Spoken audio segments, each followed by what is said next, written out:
Salut tout le monde et bienvenue pour le podcast Métrosport consacré au GF38. On est déjà de retour cette semaine après avoir débriefé le match contre Laval et contre Amiens pardon, et ses conséquences. On va justement parler du match contre Laval qui arrive samedi. Et pour m'accompagner, comme la dernière fois, mes deux compères, Kev. Salut Kev, comment ça va? Salut Fred, salut à tous, ça va très bien, merci. Ah, je suis passé au salut comme ça évite le débat bonjour, bonsoir, c'est beaucoup plus Bonjour, simple. bonsoir. Salut Flo, comment tu vas depuis la dernière fois? Bien, bonjour, bonsoir à tout le monde, tout va bien. Ça va toujours, hein, on va vous expliquer un peu les secrets, c'est qu'on a fait les 2 émissions à la suite en fait. Donc voilà, c'était assez chaud on s'en rappelait de comment vous avez accueilli la dernière fois. Donc on va peut-être essayer de passer un peu plus fréquemment au salut, ça sera plus simple. Messieurs, après avoir parlé d'Amiens et des conséquences d'Amiens, on va déjà se projeter sur le prochain adversaire du GF38. J'ai appelé cette rubrique Laval, le bon adversaire pour enchaîner, pour 2 raisons. Je vais vous les expliquer tout de suite. La première, elle tient au Stade Lavallois, qui reste sur 5 défaites de suite. C'est le pire bilan, la pire série en Ligue 2 du moment. Le Stade Lavallois qui était promu, hein, cette saison en Ligue 2, qui avait fait un très bon début de saison et qui est en train de s'écrouler petit à petit au plus mauvais moment et qui aujourd'hui est relégable. Donc il va avoir un gros besoin de points contre le GF38 ce samedi. Et d'ailleurs, j'ai cru voir passer le fait qu'ils essayaient de rameuter un peu tout le monde, que c'était un peu l'union sacrée, qu'il fallait du monde au stade, ils ont remis des joueurs dans le groupe, etc., etc.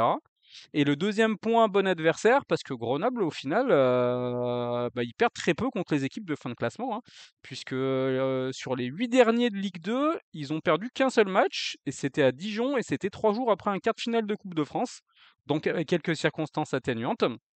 Donc ça veut dire que si Grenoble a un peu de mal en déplacement, notamment chez les gros, contre les équipes un peu en difficulté, ils font en général le travail, à l'exception près de Dijon, qui était le dernier match, l'avant-dernier match pardon, à l'extérieur, puisqu'il y a eu Sochaux depuis. Mais est-ce qu'en tout cas, Laval vous semble être un bon adversaire pour retrouver de meilleures dynamiques à l'extérieur, où le GF38 reste par contre sur un bilan un peu plus famélique, puisqu'il a perdu à Caen à la dernière minute, il a donc perdu à Dijon après la Coupe de France. Il a perdu en Coupe de France à Lyon, si on peut considérer ça dans les matchs à l'extérieur. Et il a perdu à Sochaux à la dernière minute. Flo, qu'est-ce que tu penses de ce déplacement en Mayenne? Est-ce que tu es plutôt optimiste pour le GF38 après la victoire contre Amiens? Ou est-ce que tu es un peu méfiant malgré tout face à un adversaire qui aura besoin de points? Alors je pense que c'est, comme tu l'as très bien dit, un très bon déplacement dans le sens où, en effet, c'est un club qui est en difficulté, mais qui, je pense, va nous rentrer dedans. Alors, sur lequel on devrait normalement ne pas avoir trop de difficultés parce que, malgré tout le respect que j'ai pour les Lavallois, la différence de niveau est quand même assez haute entre Grenoble et Laval. On devrait être en mesure de se débarrasser, de gagner cet adversaire, mais on ne sera pas dans notre confort, dans notre luxe. Je pense qu'avec l'union sacrée qui a été faite cette semaine, comme tu l'as dit, on aura une équipe qui sera joueuse, qui voudra jouer son batou et sur laquelle il faudra faire attention. Donc ça sera peut-être un bon moyen déjà d'une part de se relancer à l'extérieur et puis en plus de ne pas avoir un match trop facile pour réveiller un peu les joueurs et ne pas avoir un match comme on a eu face à Amiens qui était peut-être un peu trop facile sur un mauvais rythme. Là, je pense que bon, on aura des temps faibles qu'il faudra gérer de manière vraiment de la meilleure des manières, des manières les plus adéquates, parce que sinon on prendra rapidement des buts et on pourra peut-être perdre ce match. Donc voilà, ça pourra être, je pense, un très bon test. Et puis aller faire un pas de plus vers ces 50 points que Vincent Ognon nous vend. Et on en parlera dans pas longtemps des 50 points qu'on nous vend depuis très longtemps maintenant et qu'on a hâte d'atteindre.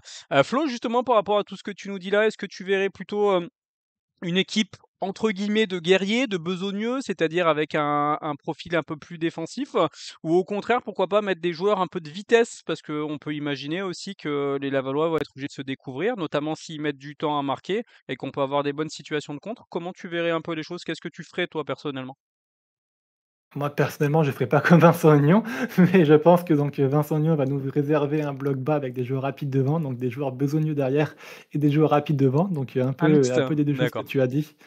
Voilà Et toi donc on personnellement, aura. tu ferais quoi justement? Alors, on a compris que Vincent Aignan pour toi ferait un petit mix. Toi, tu penses qu'il vaut mieux être plutôt prudent dans un premier temps ou au contraire essayer de les surprendre d'entrée de jeu? Ah bah là, du coup, on est en fin de saison, nous on n'a plus rien à jouer entre guillemets. Je préparais du coup la saison prochaine et j'essaierai donc de jouer donc dans un fameux 4-2-3-1 qui je pense nous réussit le mieux, de continuer un peu à faire des tests au milieu de terrain. Bon, on n'aura pas Pérez malheureusement, mais essayer de continuer à associer donc Benet en double pivot, donc soit avec Touré, soit avec Bambock, à voir. de pourquoi pas continuer de relancer Mendy aussi sur le côté gauche qui n'a plus joué depuis un petit moment. Pourquoi pas essayer de Tourelle sur le côté droit justement, tant qu'à faire, hein, pour voir un peu ce qu'il peut donner sur le long terme et puis continuer à lui faire connaître un peu le monde pro en vue de la saison prochaine. Et en attaque, bah, déjà moi je mettrais pas Pape Saba puisque donc il aura des chances contre Laval qui reste assez friable défensivement parlant, donc il pourra peut-être se relancer. Mettre Bamba sur le côté droit aussi, donc là, plutôt pour, comme j'en parlais dans le dernier podcast, le valoriser financièrement et puis lui donner des buts. Il a déjà marqué un but la saison passée, le week-end passé, pardon.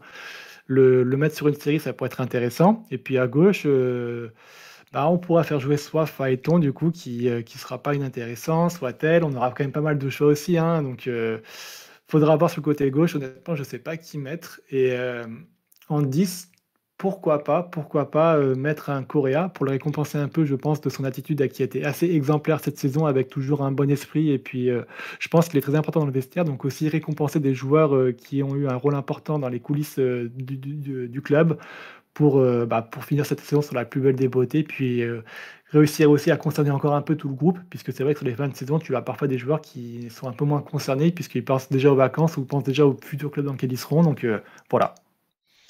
Bah, pour donner mon avis rapide sur la question et faire un petit pari et pour essayer de rivaliser un peu avec le maître Kevin qui est extrêmement bon dans les pronos. On verra en fin d'émission s'il arrive à enchaîner après sa masterclass contre Amiens. Moi, je prends le pari que les Grenoblois vont aller chercher très haut Laval dès le début de match, hein. Parce que Laval est une équipe qui doute et je me souviens du match à Niort où on était un peu sur sur un profil d'équipe en face, d'adversaire en face qui avait perdu les derniers matchs. Les Grenoblois avaient su, alors après ils avaient eu la réussite.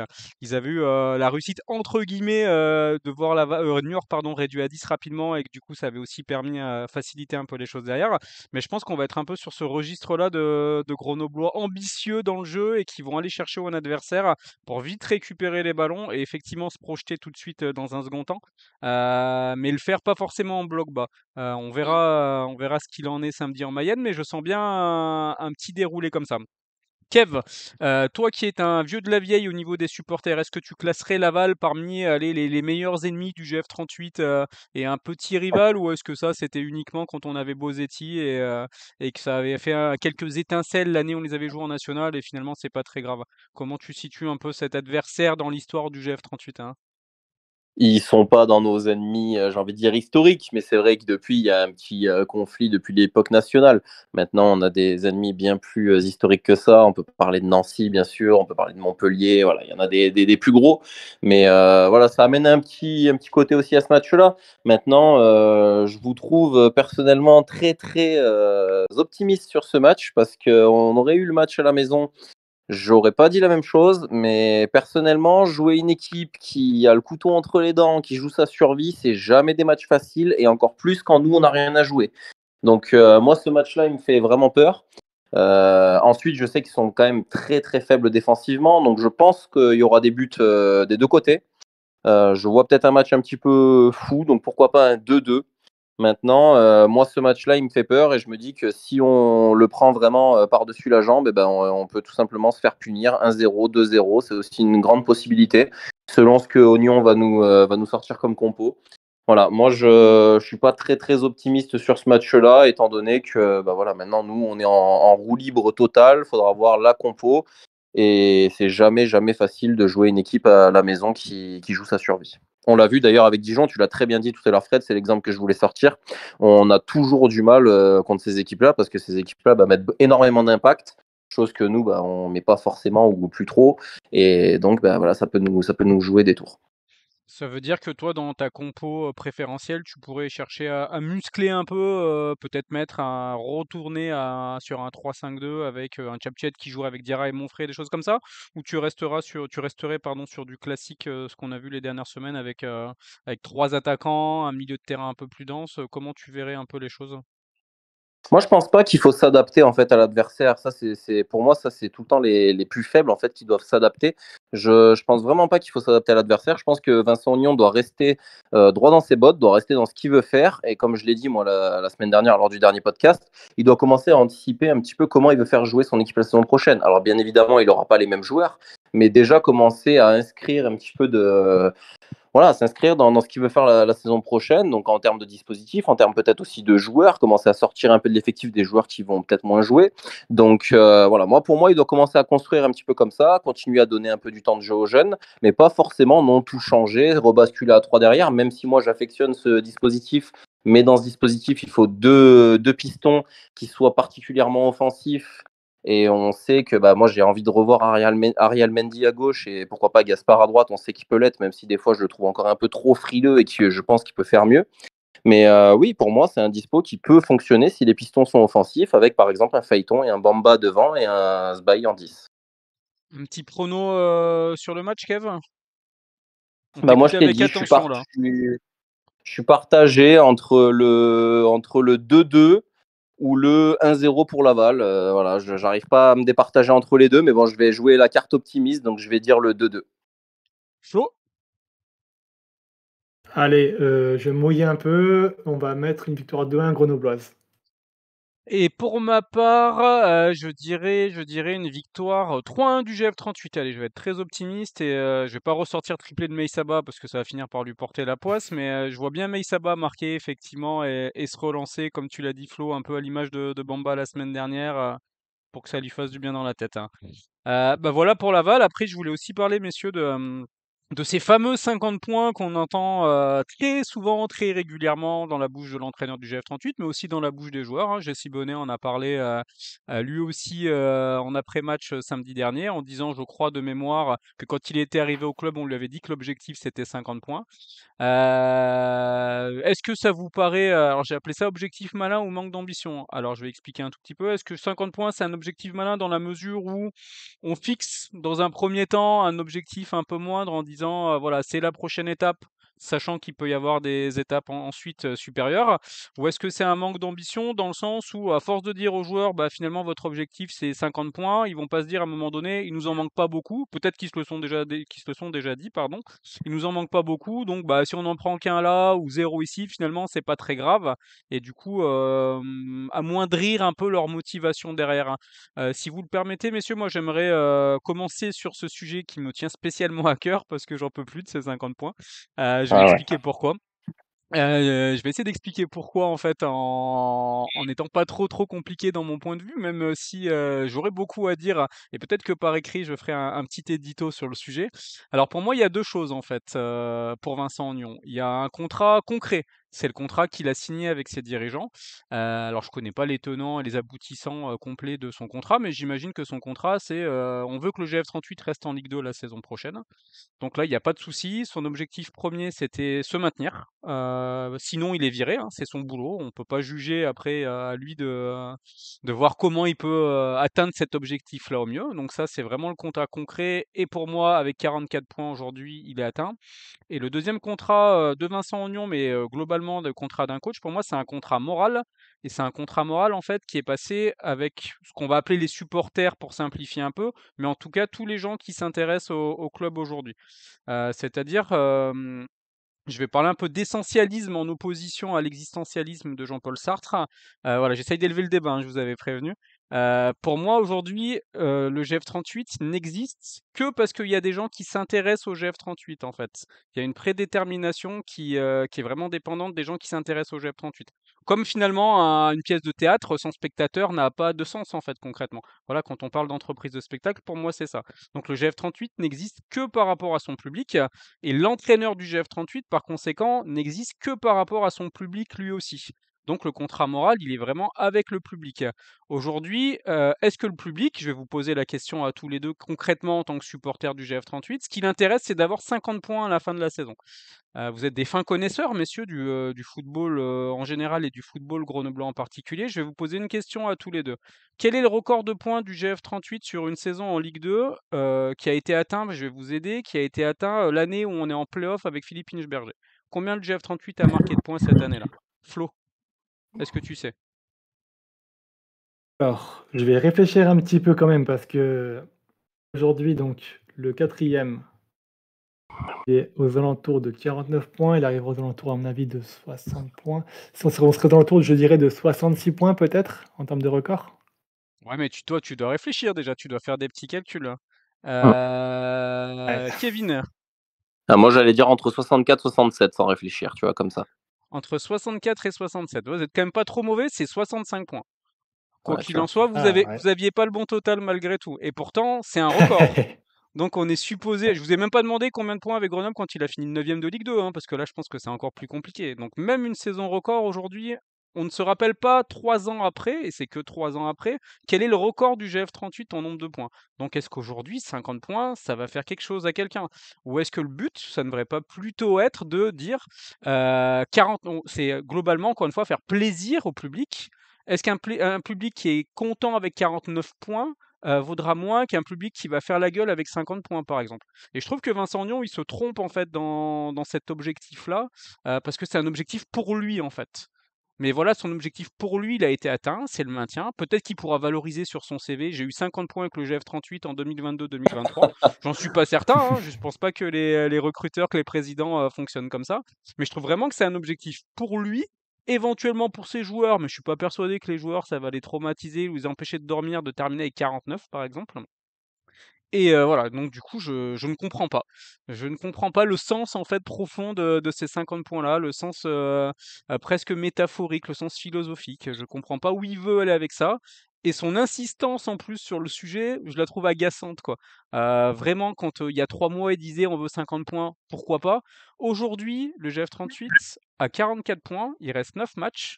Donc la question à Vincent Lyon, c'est si le GF38, ton GF38, Vincent, ne gagne que 2 matchs sur les 9 derniers et en perd 7, tu seras un entraîneur heureux parce que tu as eu 50 points? C'est ça le deal? Non, c'est pas vrai, il sera pas un entraîneur heureux. D'ailleurs, si je lui pose la question, il va me dire non, le but c'est de gagner tous les matchs. Bah, si le but c'est de gagner tous les matchs, le but c'est pas d'avoir un objectif de 50 points derrière. Voilà. Donc je suis moi frustré par cet objectif-là. Je parlerai pas de manque d'ambition parce que je pense que ça recoupe pas forcément cet aspect-là, mais c'est un truc auquel j'adhère pas en tout cas. Ah, excusez-moi messieurs pour le long, le long déblatérage, mais je l'avais sur le cœur depuis un petit moment, ce côté 50 points. Et j'aimerais bien avoir vos avis aussi à vous, auditeurs, hein, ce que vous pensez des 50 points. Peut-être que je me trompe complètement et qu'il y a du public grenoblois qui rêve voilà, la nuit de cette barre des 50 points. Mais voilà, moi, j'adhère pas. Kev, qu'est-ce que tu en penses, toi, de cet objectif qui est martelé depuis plusieurs semaines, depuis plusieurs mois désormais de 50 points? Est-ce que c'est une bonne chose? Moi, ça m'exaspère, moi, ça me fatigue. Donc, en fait, j'ai deux côtés. J'ai mon côté manager qui va te dire que, bien sûr, il faut fixer des objectifs réalistes, que ce soit à tes joueurs, à ton C'est équipe, intéressant ça, parce etc. qu'on peut rappeler qu'effectivement tu es manager dans ton travail professionnel, donc c'est un point de vue qui est très intéressant ça. C'est ça. Donc, le côté manager me dit donc il faut tout le temps fixer des objectifs réalistes. Maintenant, mon côté formateur aussi me dit que il faut toujours viser plus haut, il faut toujours aller plus vite. Donc, forcément, pour moi, en fait, on ne doit pas parler d'un nombre de points parce que ça devient toxique, comme tu l'as très bien dit. Et je trouve ça complètement débile, surtout à ce moment de la saison où il nous manque très peu de points pour atteindre les 50. Parce que, comme tu le dis, si une fois qu'on est à 50, on perd tous les matchs, tout va bien. Non, c'est pas comme ça qu'il faut voir les choses. Il faut se dire, bah, on veut jouer le premier tiers du classement. Là, ok, là, on a quelque chose de factuel, on s'en fout du nombre de points, mais on veut finir dans le premier tiers. Ça d'accord. Maintenant, pour moi, c'est être frileux, en fait, tout simplement. C'est de la frilosité, c'est voilà, et ça devient toxique parce que ça rentre dans la tête des joueurs. Pour moi, un Béné qui dit ça, c'est pas normal, en fait. Lui, il revient dans le club parce qu'on lui a donné un projet. Je pense que si on lui dit c'est jouer 50 points toutes les saisons, il va pas rester au GF38. Donc peut-être pour cette saison-là, à la limite, ok. Mais on peut pas, nous, être durable, continuer à être ambitieux, continuer à se développer en disant qu'on va continuer à jouer 50 points. Non, ça c'est l'école Giroud, c'est l'école Petit Bras, c'est pas possible. À un moment donné, il va donc falloir être plus ambitieux et dire bah, nous ce qu'on veut, c'est jouer. Donc quand on est arrivé en Ligue 2, c'était se maintenir. Ensuite, on peut dire bah, c'était le top 10. Aujourd'hui, ça va clairement être top 6, top 5. Et ça, il va falloir qu'on le joue chaque saison. Et c'est cet objectif-là qu'il va falloir qu'on se donne. Et je pense que c'est un objectif ambitieux, mais c'est un objectif qui est réalisable pour une ville et pour un club comme le GF38, qui est en train de se structurer et qui est super important. Donc, être petit bras comme ça, à tout le temps se donner un objectif de points, moi, c'est quelque chose que j'ai jamais adhéré, c'est quelque chose qui me fatigue. Et je préfère donc qu'on dise, bah voilà, nous, on joue pour le top 5, le top 6. Ça, c'est quelque chose voilà, qui me parle déjà beaucoup plus. Est-ce que pour me faire un peu l'avocat de la team 50 points, même si ça me fait mal au ventre de l'être, est-ce que quelque part c'est pas sous-entendu, on veut 50 points le plus vite possible et une fois qu'on les a atteints, on veut les 55, je dis n'importe quoi, ou les 60? Ouais, Est-ce qu'on mais peut le percevoir comme euh, ça ou est-ce que ça, tu ne le perçois pas du tout comme ça justement de la manière dont c'est vendu? Ben non, enfin oui, moi je le perçois pas comme ça parce que il arrête pas de nous parler de ça. Enfin aujourd'hui, ça n'a aucun intérêt de nous sortir ça. On est à combien? 10 journées de la fin, je sais plus. Il Peut-être reste 10 9 journées de la matchs, hein. fin. Voilà, 9 matchs. Il nous reste quoi? 4 points pour être au 50, je crois. Enfin, à un moment 6. donné, on peut pas. Combien? 6, 2 6, victoires oui, en donc fait. deux victoires. 2 victoires en 9 matchs, oui, c'est ce que tu as dit, pardon. On ne peut pas se permettre aujourd'hui de dire ça. C'est complètement contre-productif, en fait. Il faut être ambitieux et dire, OK, aujourd'hui, on est dans un confort, on est serein. Maintenant, on joue match après match. Voilà, ça aussi, c'est les phrases bateau, mais c'est vrai. On joue match après match en étant serein, sans stress, et on verra où est-ce que ça nous mène. Si on doit gagner 9 matchs, on gagnera 9 matchs. Si on doit en gagner 3, on doit en gagner 3. Mais il faut y aller ambitieux en prenant match par match et pour tous les gagner. Et peu importe où est-ce qu'on termine. Mais aujourd'hui, en tout cas, on doit être serein et arrêter de se machiner avec l'histoire des 50 points. On doit dire, on est 7e aujourd'hui. Bah, si on est un peu ambitieux, on se dit, bah voilà, finir dans le top 6, top 5, eh ben ça, c'est quelque chose qu'on peut essayer de faire. Flo, toi tu es manager, hein, si je dis pas de bêtises aussi professionnellement. Tu es aussi un éducateur de talent puisque tu as coaché avec ton frère du côté de Chambéry. Je sais pas si tu as eu d'autres expériences du coup à ce niveau-là. Est-ce que toi de fixer ce genre d'objectif-là, ça te parle, ça te semble cohérent ou au contraire, voilà, ça te laisse un peu sur ta faim aussi à toi également? Alors, je dirais qu'en fait, ça symbolise très bien un peu la gestion et le management de Vincent Aignan. Donc, c'est vrai que le mettre un objectif concret sur la table en début de saison, c'est quelque chose qui je trouve était intéressant et qui, comme l'a très bien dit Kevin, fixait un objectif pour le vestiaire. Donc, c'était quelque chose, je pense, ça partait d'une bonne idée. Mais après, comme vous l'avez très bien dit, ça devient très vite toxique quand on se rend compte qu'on va atteindre cet objectif assez facilement et qu'on risque de le dépasser, enfin, qu'on a le potentiel pour le dépasser et puis jouer, comme l'a très bien dit Kevin, plus un top 5, top 6. Cet objectif, il aurait dû évoluer en cours de saison. Parce que c'est vrai qu'en début de saison, on va être honnête, si on m'avait dit que le GF38 allait avoir 50 points et allait se maintenir de manière très tranquille, mais j'aurais signé direct, surtout après la saison qu'on venait de passer, sur laquelle on a beaucoup stressé, avec tout le lot d'angoisse qu'on a eu avec une relégation qui nous pendait un peu au nez. Donc je trouvais que c'était quand même assez intéressant de fixer un objectif de 50 points pour nous dire que, allez, on va se maintenir et puis on va au moins être dans le ventre au bout du tableau. Au pire, ça sera déjà quand même pas mal.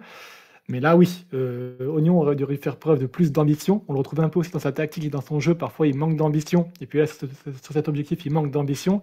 Et c'est dommage qu'il n'ait pas réussi derrière à progresser là-dessus et puis à revenir un peu là-dessus pour plus mettre un autre défi à son vestiaire de jouer le top 5 ou le top 6, plutôt que bah, là, de laisser les joueurs en fait, un peu bornés avec cet objectif. Et puis, ouais, je pense qu'on va le regretter en fin de saison. À mon avis, à cause de ça, on risque de ne pas finir la saison de la meilleure des manières, alors que ça aurait pu être beaucoup plus positif.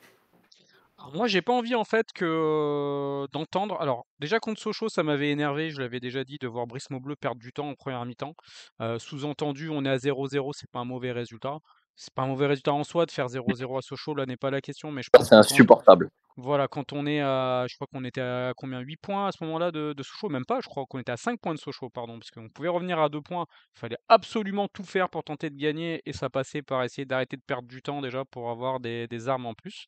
Mais alors, si j'entends d'ici la fin de saison, à commencer par samedi, on a fait nul à Laval, c'est un bon résultat.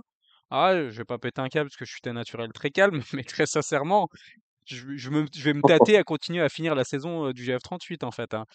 Ça n'a aucun sens au-delà du. Alors tous les deux d'ailleurs, vous parlez d'un objectif de place. Moi, j'en suis à un stade où de terminer quatrième, cinquième, septième, neuvième, douzième, j'ai envie de dire peu importe cette saison. J'ai juste L'objectif de envie de. jeu. Voilà, j'ai envie de voir des gens contents quand ils sortent le stade. Quand ils sortent du stade, pardon. Pour le coup, en plus, et là je vais plutôt défendre le GF38 de ces dernières semaines, sur les matchs à domicile en tout cas, bah, j'ai vu des gens contents. Des gens contents, ça veut pas dire gagner tous les matchs 5-3, 4-2, 10-0, hein. Le Havre, on a fait 0-0 et les gens étaient contents à la fin du match. J'ai envie de voir des gens heureux, en fait, tout simplement, et je pense que la vocation du GF38, en tant qu'entreprise de spectacle, pour caricaturer et reprendre les propos de Max Marty, bah, c'est de rendre les gens heureux, en fait, quand ils sortent du spectacle. Parce que des gens heureux, c'est des gens qui vont revenir, qui vont parler en bien du spectacle qu'ils viennent de voir, en fait. Ça doit être aujourd'hui, pour moi, la seule ambition, rendre les gens heureux. Alors ça peut passer par plein de choses, ça peut passer par des buts, effectivement, j'espère qu'on en verra d'autres. Ça peut passer par des gestes un peu foufou, et là je compte sur des Sbahi, sur des Bamba, sur des joueurs comme ça qui mettent des culs dans des chaises pour attribuer. Ça peut passer par des mecs qui mouillent le maillot. Je pense que le public grenoblois, il est sensible à ça. Moi, très sincèrement, je vous l'avais dit, faut pas le dire trop fort, mais Phaéton qui va brancher un peu en fin de match, j'aime bien. Voilà, très clairement, j'assume. Faut pas que ça déborde, etc. Mais voilà, ça lance un peu des petites rivalités. Je trouve que ça fait partie de l'histoire d'un derby, du sport de manière générale. Donc, c'est des choses comme ça, en fait, que j'ai envie de voir. Après, qu'on termine 7e, 19, enfin 19e, non, 7e, 12e, 5e, etc., avec X points ou Y points, peu importe, parce que l'année prochaine, je m'en rappellerai pas. Alors que si je me rappelle encore aujourd'hui, c'est un exemple que je cite beaucoup, du match nul 0-0 contre le Paris FC à 9 contre 11. Voilà, parce qu'on a créé un moment, en fait. Et pour moi, c'est ça un club, c'est créer des moments dont les supporters pourront parler plusieurs années, les années qui viennent. Le 0-0, enfin, on a perdu 1-0, mais on aurait fait 0-0 à Sochaux sans prendre le but à la 91e. Qui s'en serait rappelé très sincèrement dans les années qui viennent? Personne. Il y a Mhm. absolument rien de marquant dans ce match, en fait. Si ce n'est le gardien qui se prend un jaune à la 49e parce qu'il met 10 minutes à tirer son 6 mètres, quoi. Voilà. J'ai envie de me créer des souvenirs, en fait. C'est sur ça que j'attends de GF38 moi en fin de saison. Créez-moi des bons souvenirs, hein, bien évidemment, pas des mauvais. Mais créez-moi des souvenirs, faites-vous plaisir, et en vous faisant plaisir, vous allez faire plaisir aux gens qui vous suivent, qui vous supportent, qui se déplacent, qui sont devant leur télé, qui vibrent tout simplement pour vous. Voilà en fait Un, ce que je veux voir moi personnellement. Kev. un exemple tout bête, Fred, comme tu parles de souvenirs, la saison dernière, c'est une saison galère où on perd au taquet de match et tout. Par contre, la fin de saison, quand Bamba il nous régale sur les derniers matchs, bah pour moi, c'est un très bon souvenir. Oui. Tout simplement. Alors qu'on fait une saison galère, mais à la fin de saison, bah, il y a de l'émotion. Il y a, voilà, on voit qu'ils essayent de s'en sortir, ils s'arrachent. On fait 2-3 victoires d'affilée avec des buts de Bamba et tout. Bah, je me rappelle avoir sauté de joie sur ces buts-là. Et voilà, et ça nous a fait beaucoup de bien. Donc oui, je comprends tout à fait ce que tu dis et c'est super important, effectivement. Dalla qui s'arrache contre Nancy, voilà, pour sauver le but et la victoire à Nancy qui est Ah oui. importantissime, bien évidemment. Il y a un enjeu sportif aussi derrière, bien évidemment, mais Dalla qui s'arrache, c'est magnifique. Moi, je fais pas les déplacements, en tout cas les déplacements lointains, mais les supporters qui étaient à Dunkerque, je pense qu'ils se sont régalés sur la semaine à 3 matchs où on gagne les 3, parce que c'était un match importantissime et qu'on avait su mettre les ingrédients pour aller s'imposer à Dunkerque. Voilà, c'est plein de choses comme ça. Et là, aujourd'hui, dans le contexte actuel où finalement il n'y a pas la pression du résultat, où finalement on se dit bon bah on a battu Amiens 2-1, bah c'est cool, mais voilà, ça nous a pas transcendé non plus. Si on va faire 0-0 à Laval juste pour faire 0-0 et prendre un point de plus et se rapprocher un peu plus des 50 points, voilà, c'est pas ça qui fera venir du monde au stade, c'est pas ça qui fera parler positivement du GF38. Et aujourd'hui, je redis ce que j'ai dit tout à l'heure sur Vincent Nion, l'existence même de Vincent Nion, elle dépend en fait de ce que tu vas proposer, de ce que va ressentir les gens qui aiment le GF38, uniquement. Si personne n'aime le GF38, Vincent Nion, bah, il n'est pas entraîneur ici, il sera ce qu'il veut d'autre ailleurs, mais il sera pas entraîneur du GF38 dans tous les cas en fait. Et ça, malheureusement, j'ai l'impression que c'est un point aujourd'hui, pas qu'à Grenoble, hein, mais dans le football de manière le football professionnel de manière générale, qui est complètement zappé, quoi. Les supporters, finalement, bah, c'est des gentilles personnes qui payent leur place au match, après leur plaisir. Voilà, s'ils veulent voir du spectacle, on va reciter Bas Darevic comme souvent, bah, ils peuvent aller au théâtre en fait. Bah non, on va vers du spectacle aussi dans un stade de foot. En tout cas, c'est ma conception à moi du football. Est-ce qu'on a des choses à redire du côté de Flo, notamment sur cet objectif-là ou sur plus globalement ce que toi tu as envie de ressentir sur la fin de saison du GF38 ou sur du football en général? En plus, toi, Flo, tu as déjà Arsenal pour les bons résultats cette année. Donc, quelque part, tu as Et peut-être pour envie le un jeu peu plus aussi, de. oui. Pour le jeu aussi, c'est vrai. Faut pas trop le dire parce qu'après, ça te fait plaisir, mais c'est vrai que c'est pas déconnant. Qu'est-ce que tu attends, toi, globalement, du foot, justement? Non, je pense que tu l'as très bien dit, en fait. On attend, du jeu et puis, des souvenirs de la part de Grenoble. On a cruellement manqué cette saison avec, je trouve, bah, des matchs qu'on a joués de manière beaucoup trop petit bras et c'est vrai que, bah, on aimerait, avoir donc une fin de saison un peu plus palpitante avec des joueurs qui savent se dépasser et puis des matchs qui resteront dans la mémoire. Donc oui, tu l'as très bien dit, je vais pas tout redire ce que tu as dit, mais je suis en phase avec toi. Donc, on s'en fout des 50 points, c'est la conclusion? On veut du spectacle et du plaisir? Complètement. Complètement, on Bon. s'en bat les couilles. Ah bah, on restera sur ce bon mot de Flo. Merci beaucoup en tout cas, messieurs. Bah, je vous souhaite un bon match. Je ne sais pas dans quelles conditions et dans quel état, s'il y a encore d'autres apéros, vous le suivrez ce samedi soir. Mais un très bon match et puis je vous dis à très vite. À bientôt. Ciao, ciao. Ciao à tous.